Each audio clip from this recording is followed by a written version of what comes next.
નમસ્કાર સજ્જનો. શ્રી કૃષ્ણ શરણમ મમ.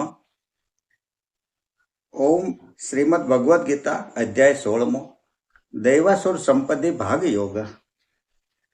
શ્રી ભગવાન બોલ્યા, નિર્ભયતા, અંતઃકરણની શુદ્ધિ, જ્ઞાન, યોગને વિશે દ્રઢ નિષ્ઠા, સાત્વિક દાન, ઇન્દ્રિયો પર કાબુ, યજ્ઞ, વેદાભ્યાસ, તપ, શરીર, મન અને વાણીની સરળતા, અહિંસા, સત્ય ભાષણ, ક્રોધનો અભાવ, સંસારની કામનાનો ત્યાગ, શાંત અંતઃકરણ, ચાડી ન કરવી, પ્રાણીઓ પર દયા, સાંસારિક વિષયોમાં ન લલચાવવું, અંતઃકરણની કોમળતા, લજ્જા, અકર્તવ્ય કરવામાં ચપળતાનો અભાવ, તેજ, ક્ષમા, ધૈર્ય, શરીર અને મનની પવિત્રતા, વેરભાવ રહિતપણું અને અભિમાનનો અભાવ. આ 26 ગુણો હે અર્જુન, દેવી સંપત્તિ તરફ વળેલા મનુષ્યમાં ઉત્પન્ન થાય છે. હે પાર્થ, દંભ કરવો, ગર્વ કરવો, અભિમાન કરવું, ક્રોધ કરવો, કઠોરતા રાખવી અને અજ્ઞાન, આ ગુણો આસુરી સંપત્તિ તરફ વળેલા મનુષ્યમાં ઉત્પન્ન થાય છે. દેવી સંપત્તિ મોક્ષ આપનારી અને આસુરી સંપત્તિ બંધનમાં નાખનારી માનવામાં આવેલી છે. હે પાંડવ, તું દેવી સંપત્તિ લઈને જન્મો છે, માટે શોક ના કર. આ લોકમાં 2 પ્રકારના પ્રાણીઓની સૃષ્ટિ છે, દેવી અને આસુરી. તેમાં દેવી સૃષ્ટિ મેં તને વિસ્તારથી કહી. હવે આસુરી સૃષ્ટિ વિશે તો સાંભળ. આસુરી પ્રકૃતિવાળા મનુષ્યો શું કરવું યોગ્ય અને શું ન કરવું યોગ્ય જાણતા નથી. તેઓમાં પવિત્રતા, શ્રેષ્ઠ આચરણ કે સત્ય પાલન હોતું નથી. તેઓ કહે છે કે આ જગત અસત્ય આધાર વિનાનું અને નિયંતા ઈશ્વર વિનાનું છે.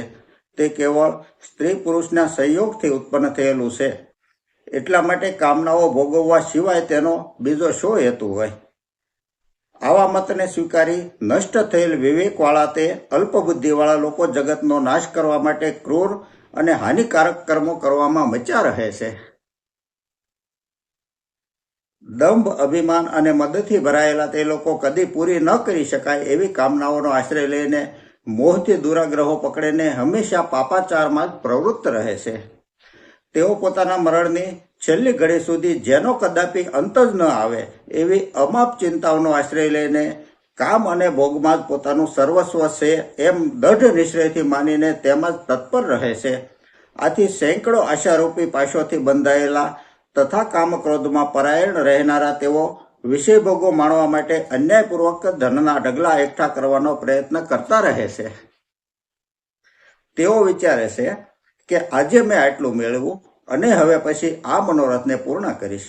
આટલું ધન તો મારી પાસે છે જ અને ભવિષ્યમાં બીજું મેળવીશ. આ શત્રુને મેં માર્યા અને બીજા શત્રુઓને પણ હું મારીશ. હું સર્વાધીશ છું, ભોગો ભોગવનારો છું, પરિપૂર્ણ, મોટો, બળવાન, સુખી, ધનવાન, કુલીન અને સગા સંબંધીઓથી વીંટળાયેલો છું. મારા સમાન બીજો કોણ છે? હું ખૂબ યજ્ઞો કરીશ, દાન દઈશ, મોજ કરીશ. આ રીતે તેઓ અજ્ઞાનથી મોહિત થયેલા, અનેક પ્રકારની ચિંતામાંથી ભ્રમિત ચિત્તવાળા અને મોહજાળમાં ફસાયેલા ભોગોમાં અત્યંત આસક્ત થયેલા તે આસુરી લોકો ઘોર નરકમાં પડે છે. પોતાને સૌથી અધિક પૂજનીય માનનારા ઘમંડી મનુષ્યો ધન અને માનના મદમાં ચકચૂર થઈને દંભથી અવિધિપૂર્વક માત્ર નામના જ યજ્ઞોથી મને પૂજે છે.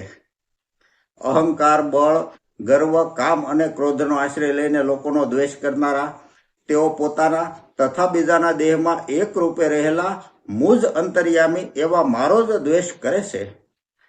તેવા દ્વેષી, ક્રૂર અને પાપી નરાધમોને હું આ સંસારની આસુરી યોનિઓમાં જ વારંવાર નાખું છું. હે કૌંતેય, જન્મો જન્મ આસુરી યોનિને પામેલા તે મૂર્ખ લોકો મને કદી પણ પ્રાપ્ત કરતા નથી અને પછી તેનાથી પણ અધમ ગતિને પામે છે. કામ, ક્રોધ અને લોભ એ 3 પ્રકારના નરકના દ્વાર આત્માનો નાશ કરનારા છે. માટે આ ત્રણેયને ત્યજી દેવા જોઈએ. હે કૌંતેય, આ 3 પ્રકારના નરકના દ્વારથી મુક્ત થયેલો મનુષ્ય પોતાનું કલ્યાણ થાય એવા કર્મ કરે છે અને તેથી તે પરમગતિ પામે છે. જે મનુષ્ય શાસ્ત્રવિધિ છોડીને પોતાની ઈચ્છા મુજબ મનમાન્યનું આચરણ કરે છે તે ન સિદ્ધિને, ન સુખને, ન પરમ ગતિને પામે છે. તેથી શું કરવું અને શું ન કરવું તેનો નિર્ણય કરવામાં તારે માટે શાસ્ત્ર જ પ્રમાણ છે. માટે શાસ્ત્ર વિધિમાં નિયત કરેલા કર્મને જાણીને તારે કર્મ કરવું એ જ યોગ્ય છે. ઇતિ શ્રીમદ ભગવદ્ ગીતા બ્રહ્મ વિદ્યાયા યોગ શાસ્ત્રે શ્રી કૃષ્ણ અર્જુન સંવાદે દૈવાસુર સંપત્તિ ભાગ યોગો નામ શોચોધ્યાય.